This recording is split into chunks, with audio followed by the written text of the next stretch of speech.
Hello, welcome to this YouTube presentation on the Dyslexia Friendly School. My name is Wyn McCormick.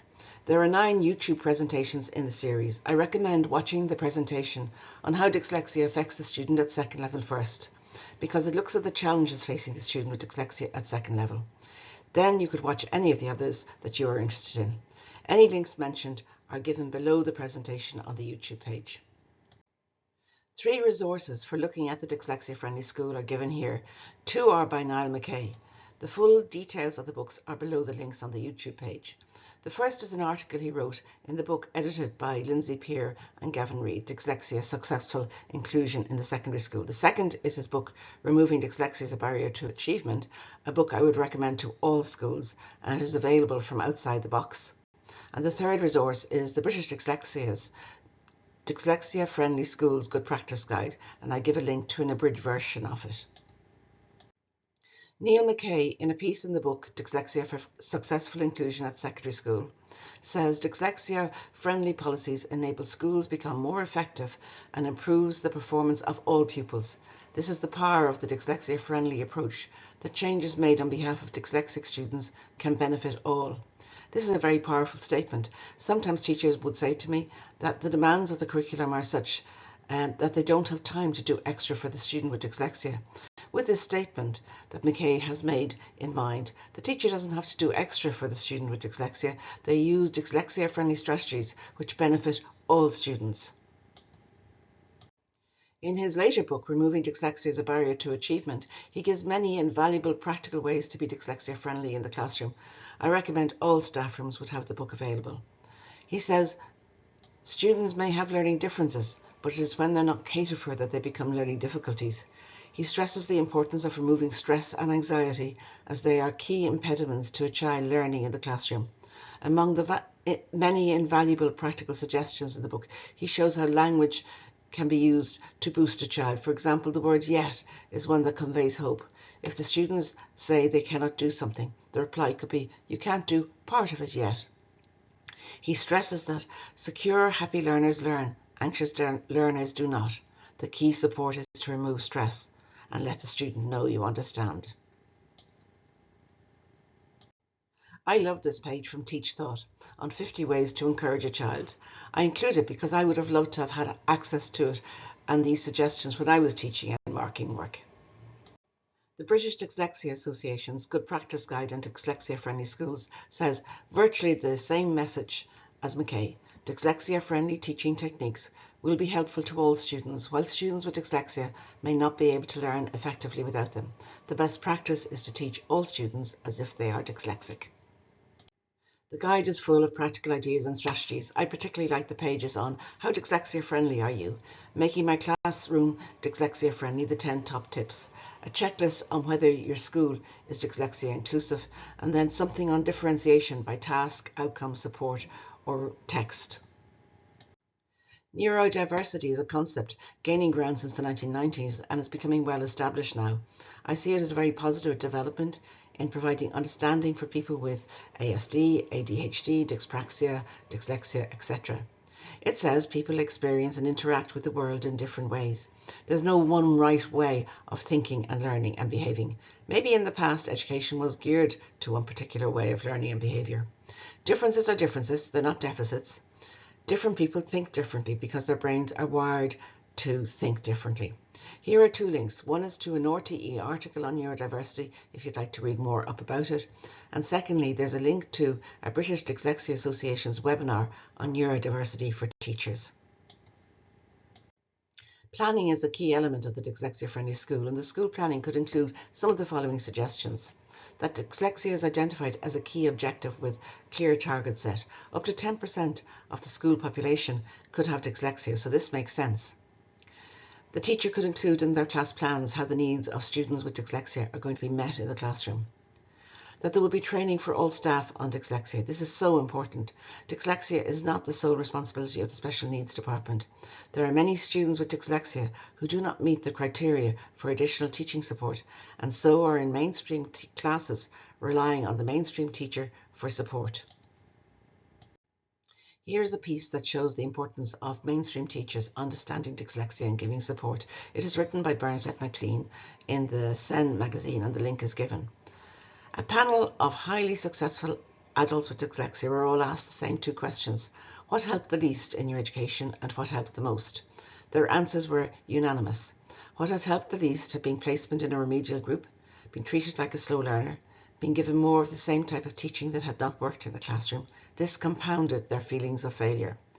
What had helped the most were not expensive solutions, either professionally or technologically, but simply being believed in long enough by another person that they began to believe in themselves. This is something any secondary teacher is capable of doing.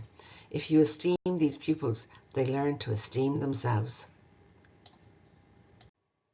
Continuing with other planning suggestions, the school should have specialised trained teachers with SEN qualifications on staff. There should be induction training for new members of staff on dyslexia. There should be a screening and identification system in place, and all teachers know who the person to refer a student to if they have concerns. With screening and identification, the first step is that someone has a concern. It could be a teacher or a parent or even the student themselves. Very often in my experience, parents have raised concerns a number of times at primary level and have been reassured, and yet at a later stage the dyslexia is identified. Here's an example of work that a teacher brought to my attention many years ago. The student had written a very funny 4-page essay in first year, but you can see the crossouts where words cannot be spelt, or unusual use of capitals in the middle of words, or bizarre spelling such as USE for us.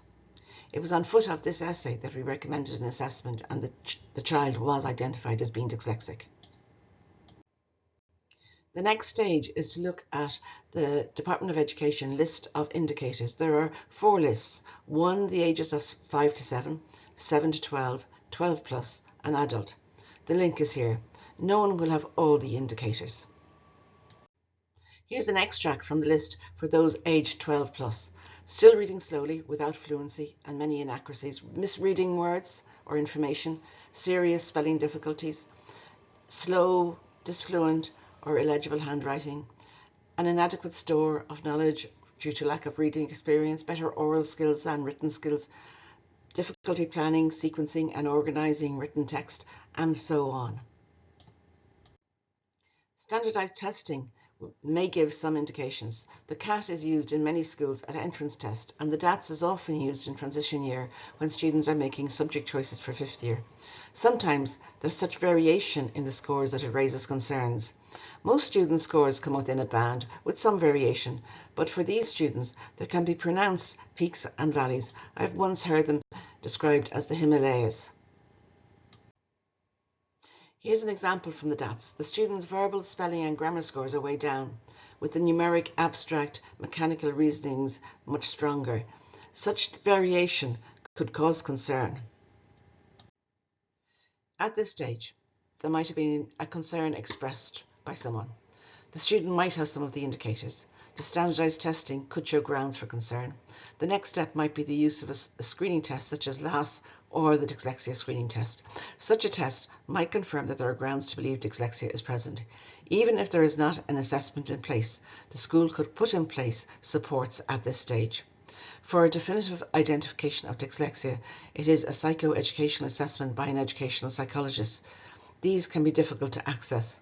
NEPS provides a limited number of assessments to schools. There are waiting lists for private assessments.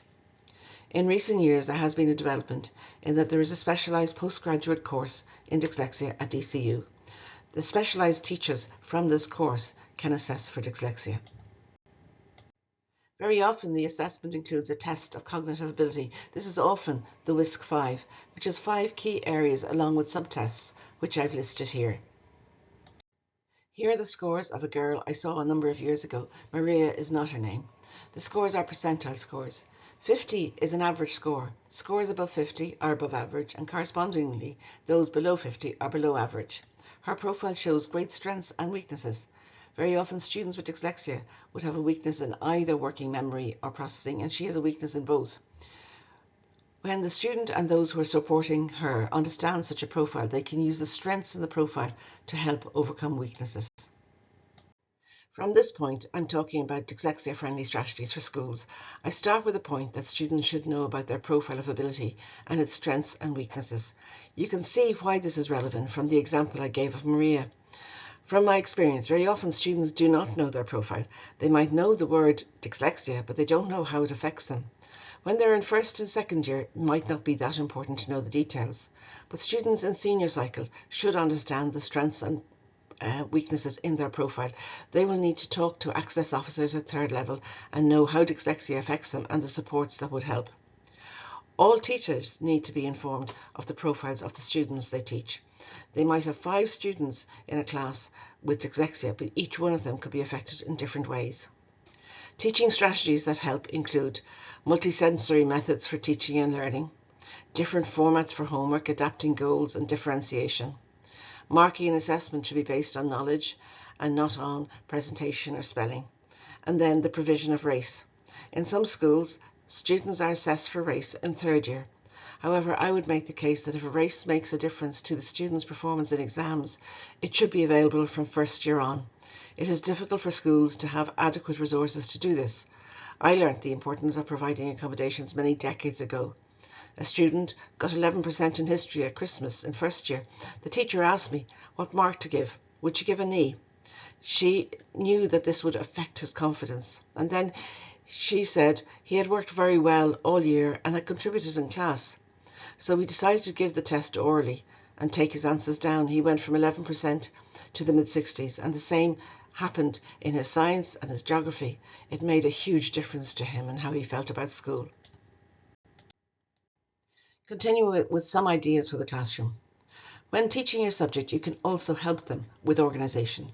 Show them how to lay out work, such as keeping numbers in the right lines in maths, or with diagrams, have arrows pointed to the item, but then the arrow flattens out and the label is written on the flat part, so it is easy to read all the labels on the page.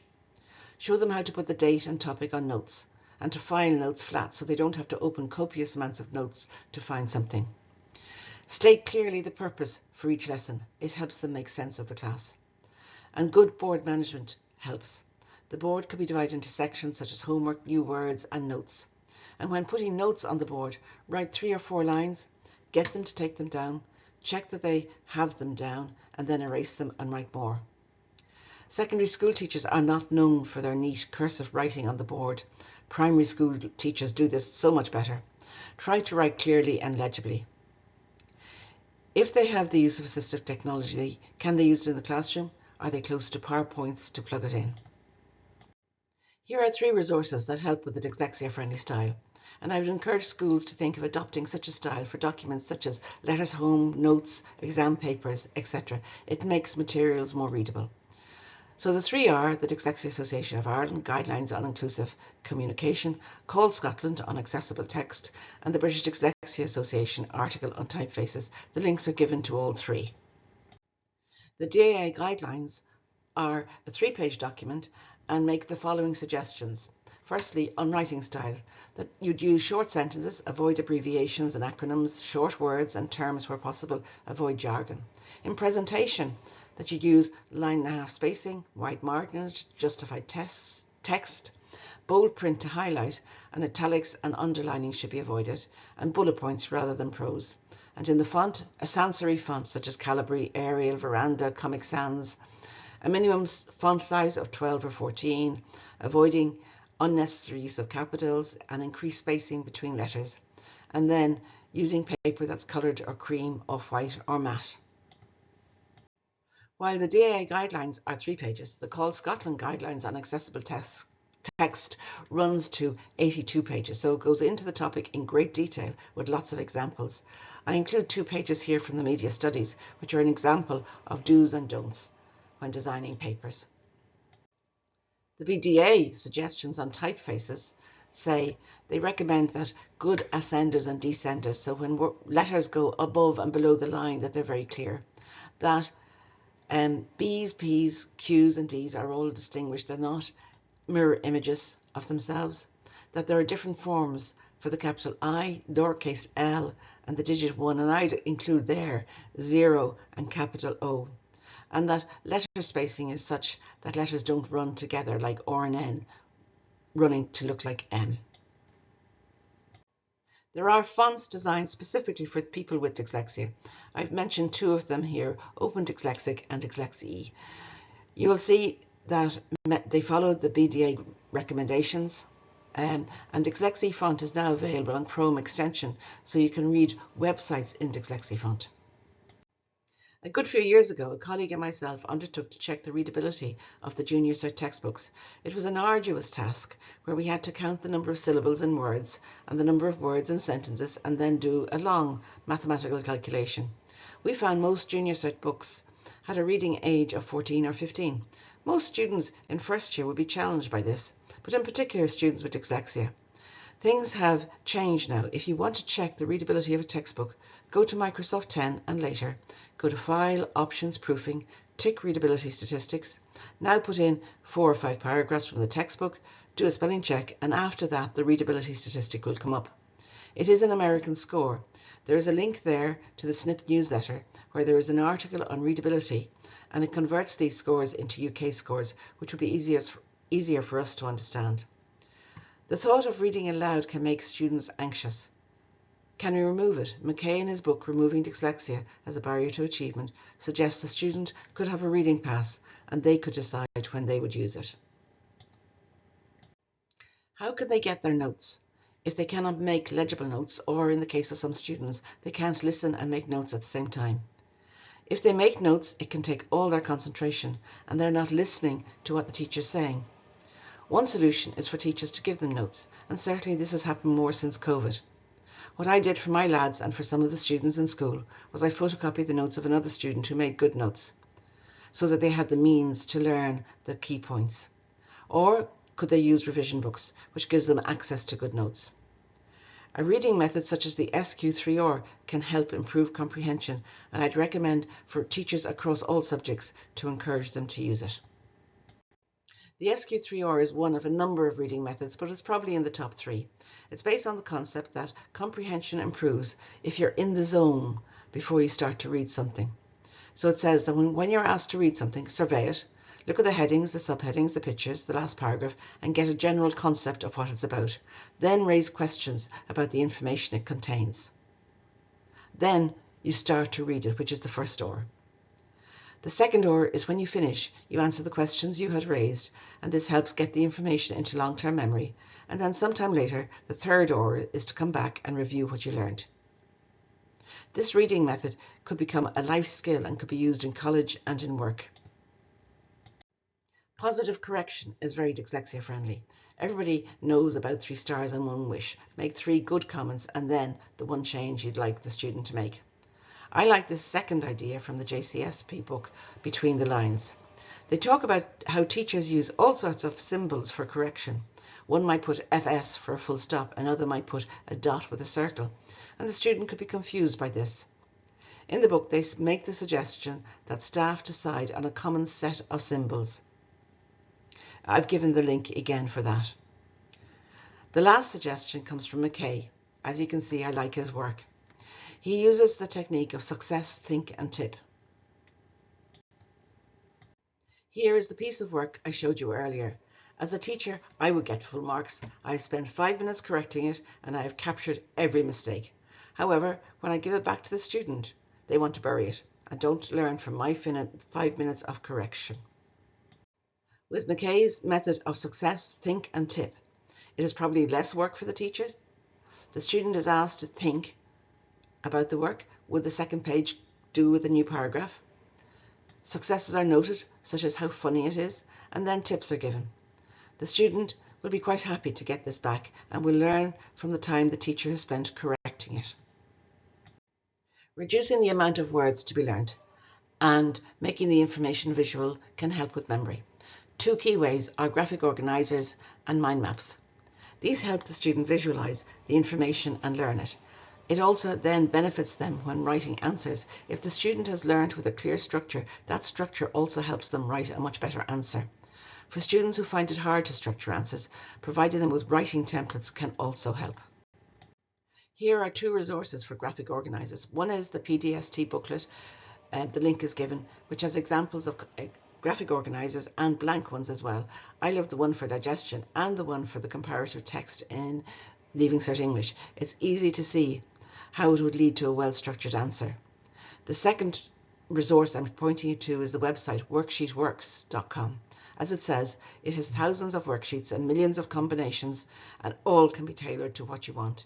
It has worksheets on maths and English and geography and puzzles, and down at the very end of the page it has graphic organisers that you can tailor in a few minutes to what you want. Mind maps again are a great way to reduce the verbal content and to help students visualise. However, I often meet students who say mind maps do not work for them, and this could stem from a lack of confidence in their ability to identify the key points. They need training and help in making them. The webinar on organisation, memory and learning has more on this. For students who find it difficult to write enough in an answer or to structure their answer, writing templates can help. Here I've taken some examples from the JCSP book Between the Lines, and the link is given. Here are 3 strategies that the students on the Study Skills workshop that I ran for many years found really useful. Revision plan, the use of colour and SMART goals. The revision plan goes something like this. If you're a first year student coming back to school in November, you would ask each teacher what is coming up in the exams, and on one single sheet of paper you would write it down. Now this helps you cope with anxiety. Instead of feeling that you're overwhelmed by what you need to know, now you've got your agenda for the exams. And it helps you in the evening when you sit down and you say, what am I going to study tonight? And then as the weeks go on and you highlight what you have learnt, you again feel reassured and more comfortable about facing the exams. Here's an example about the use of colour. I would suggest all students coming into school in first year would use a colour timetable. And then they don't have to look at the words that are written on the timetable. They know by the colour where they have to go. And when I do it for the first time, I would also capture the teachers' names and the classroom and put it into this plan. And now that colour becomes the colour of the subject. So for example, in maths, I would put a yellow tag on my maths copy and a brown tag on my English copy. And then when I go to the locker to look for my copies, it saves me maybe 20 seconds, but it's 20 seconds 9 times a day. And it's 20 seconds again each time at home when I'm looking for copies. My maths notes are in a yellow folder and my English notes are in a brown folder. And those colours stay with me the whole way through school. SMART goals come from business. And as it says there, they're specific and measurable and achievable, realistic and time-based. But what it is this. So many students that I've met over the years, what they do is if they're given a chapter of history to read, they say, well, in the next 30 minutes, I'll read the chapter 3 times. And at the end of it, the good readers will have a better idea, but the poorer readers will have a less good idea. But it begins to fade quite quickly. I much prefer that they would say to themselves, I'm going to use the same 30 minutes and I'm going to study smarter. I'm going to set out my goals. So in this 30 minutes, I'm going to find out the 5 causes of the Reformation, 5 facts about Luther's life and 5 beliefs he had. And then I will check myself at the end of the study period.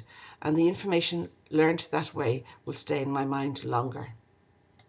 Here are some ideas for spelling and vocabulary. Firstly, dictionaries with the alphabet on every page. These are now being printed in English and in the languages. And they are very useful for the student who can't remember the sequence of the alphabet. If you have dictionaries that don't have the alphabet on every page, they could put in a bookmark with the alphabet. Then the students should keep subject-specific vocabulary notebooks. The JCSP have some, and they will keep the key words in that subject and the meanings in that place. And I would suggest that they should keep a short list of the words that they find most difficult to spell. Now, this short list, it might be, for example, in the history of art, it could be the names of the artists in the history of art. And these are the words that they will go over the morning of the exam before they go in, so they will be clear in their head. What can help with providing them with the key vocabulary and subject are the resources from the English Language Supports Programme, ELSIP. It was established in the noughties in Trinity to provide help to teachers whose students whose first language was not English. In all the subjects listed down there, they provide extensive resources, starting with lists of key vocabulary and then exercises based on those words. One reservation I would have is that junior cert lists were based on the old junior cert, but there is a degree of overlap between the old junior cert and the new junior cert. Here are just some examples from ELSIP. One is an extract from the list of words you need in the history of art. And the second I like, which is the vocabulary you need to understand examination papers. Continuing with spelling and vocabulary, if I was introducing a new long word on the board for the first time, I would write it and I would divide it into syllables. Otherwise, these long words can pass by the student like white noise. But if you put it up in syllables, they will take it down and capture the sound of the word. Mnemonics can help if there are words that they need to know, such as there is a rat in separate. But the one that the students really appreciated was Latin, Greek, meanings and plurals. Just as a quick test, could you fill the blanks in for all of these? On the study skills workshop, the students felt that there was chaos out there. You had S to make a plural and ES sometimes, and then there was the likes of fungus, which became fungi. Where did that come from? And then if you give them this list of 9 Latin and Greek plurals, it cuts through that confusion and they can see the patterns and understand them. I believe all students starting biology in 5th year should be given this on day 1 because there is so much Latin and Greek words in that subject. 70% of our language comes from Latin and Greek, and understanding those roots can help us understand new words. I have put a long word there in German, and I think unless you're a German teacher or speak German, you would not be able to say it, break it into syllables, or understand it. But then I've got 4 words that I made up, okay? These don't exist, but we'd all be able to break it and be able to say them, and we could have a good chance of understanding what they mean. For example, psycho is the mind and phobia is fear, so it's a fear of the mind. Side is killing. Chromoside is the killing of colour.